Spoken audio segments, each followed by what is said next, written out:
Hyvinkään kaupungilla on ollut pitkään tavoitteena elävöittää kaupunkikeskustaamme. YIT lähti viemään projektia eteenpäin määrätietoisesti kaupungin ja muiden alueen kiinteistönomistajien kanssa. Suuren kauppakeskuksen sovittaminen kaupungin keskustaan toi suunnittelulle omat kaupunkikuvalliset ja toiminnalliset haasteensa. Rakennuksen piti liittyä olemassa olevaan rakennuskantaan ja samalla näyttää nykyaikaiselta ja avoimelta, luokseen kutsuvalta.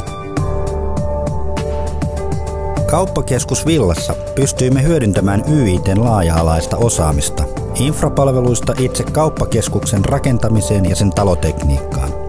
Sisäinen yhteistyö auttoi meitä löytämään toteutusratkaisut nopeasti taloudellisten ja aikataulullisten raamien puitteissa. Yhteistyö kehittämisen ja rakentamisen aikana sujui saumattomasti kaikkien osapuolien kesken.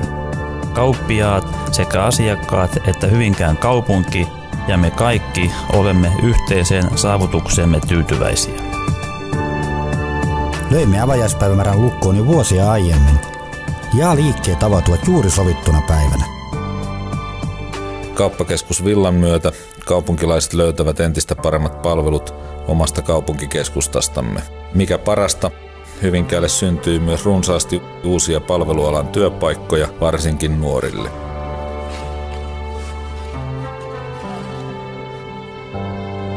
Onnistuimme luomaan toimivan kokonaisuuden, kaupunkilaisten uuden olohuoneen, kauppakeskus Villan. Hyvinkään keskusta tarvitsi kauppakeskuksen ja me toteutimme sen.